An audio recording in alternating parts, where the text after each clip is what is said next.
안녕하십니까? 코인 뉴스 코리아입니다. 누구나 한 번쯤은 인터넷에 검색해봤을 겁니다. 연예인 논란, 정치인 의혹, 기업 이슈까지 빠르게 정리돼 있고 검색 상단에 뜨는 경우도 많습니다. 그런데 지금 그 정보들을 둘러싼 논쟁이 다시 커지고 있습니다. 하루 최대 이용자 수 약 200만 명, 국내 웹사이트 상위권 트래픽, 연예인, 정치인, 기업인, 사건 사고, 게임, 커뮤니티 문화까지 사실상 모든 정보가 올라오는 참여형 위키 플랫폼, 바로 나무위키 이야기입니다. 최근 온라인에서는 나무위키를 둘러싼 허위사실, 사생활 침해, 혐오성 표현, 사진 무단 도용 문제 등이 다시 주목받고 있습니다. 특히 최근 이재명 대통령이 일베식 혐오와 조롱 문화에 대한 제재 필요성을 언급하면서 온라인상에서는 나무위키 같은 익명 기반 정보 플랫폼의 책임 문제도 함께 거론되고 있습니다. 오늘은 이 문제를 세 가지로 나눠보겠습니다. 첫 번째,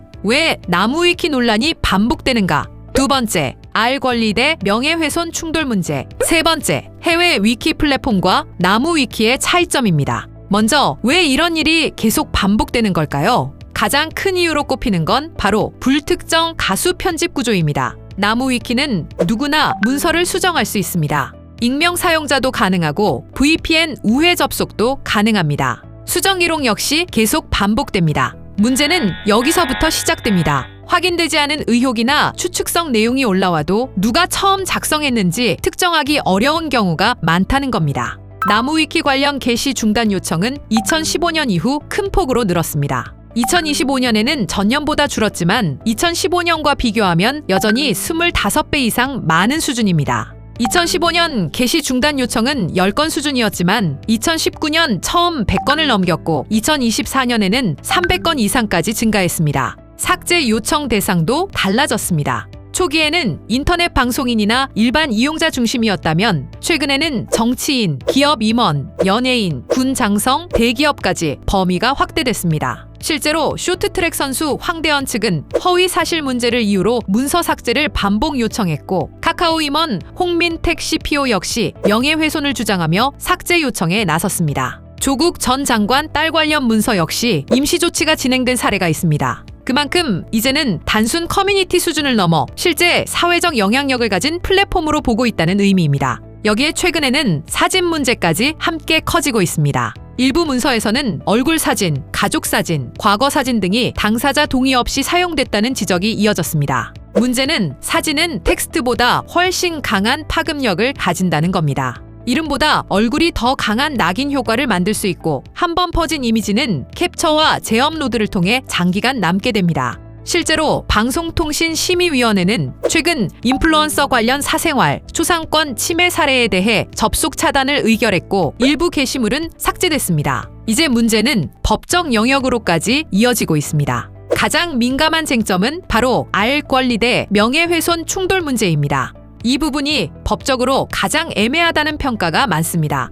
예를 들어 정치인 의혹, 기업 논란, 공인 비리 문제 같은 건 완전히 삭제해버리면 또 다른 이야기가 나옵니다. 공적 검증 막는 거 아니냐, 이 이야기가 바로 따라옵니다. 그래서 지금도 계속 세 가지 가치가 충돌합니다. 표현의 자유, 국민의 알 권리, 그리고 명예훼손 보호입니다.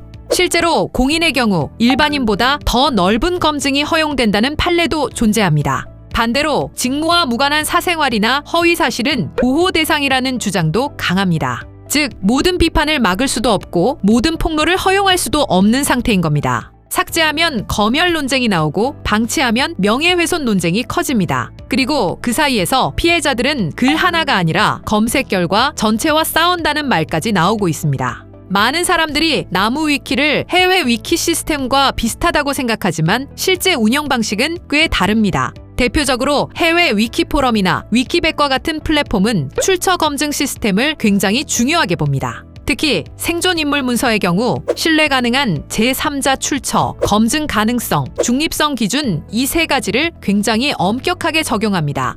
출처가 없거나 검증이 부족한 부정적 내용은 즉시 삭제 대상이 되는 경우도 많습니다. 실제로 위키미디어 측은 생존 인물 문서는 해를 끼치지 않는 방향으로 매우 보수적으로 작성돼야 한다고 명시하고 있습니다. 반면 나무위키는 상대적으로 커뮤니티 서술, 문화 비중이 훨씬 높습니다. 쉽게 말하면 사람들이 읽기 쉽고 빠르게 정리하고 커뮤니티식 표현까지 섞어서 쓰는 문화가 강합니다. 문제는 이 과정에서 추측성 표현, 조롱성 서술, 커뮤니티 별명, 주관적 평가, 혐오 표현 같은 요소가 섞이는 경우가 있다는 점입니다. 물론 모든 문서가 그런 건 아닙니다. 오히려 게임 공략, 사건 정리, 역사 요약 같은 부분은 빠르고 자세하다는 평가도 많습니다. 하지만 동시에 누가 썼는지 정확히 알 수 없는 익명 서술이라는 구조적 한계 역시 계속 지적되고 있습니다. 영향력이 커질수록 규제 요구도 함께 커지고 있습니다. 특히 나무위키처럼 검색 상단 노출까지 연결되는 플랫폼은 정보 확산 속도가 매우 빠릅니다. 그러다 보니 최근에는 포털 검색 제외, 임시 차단, 플랫폼 책임 강화 같은 논의도 다시 커지고 있습니다.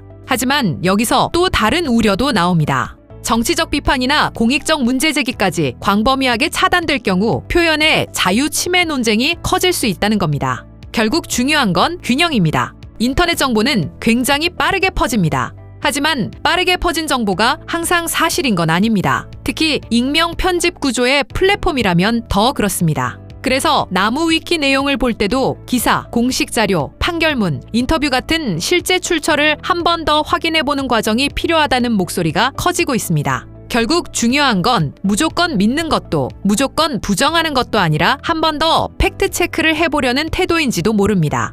코인 뉴스 코리아였습니다. 감사합니다.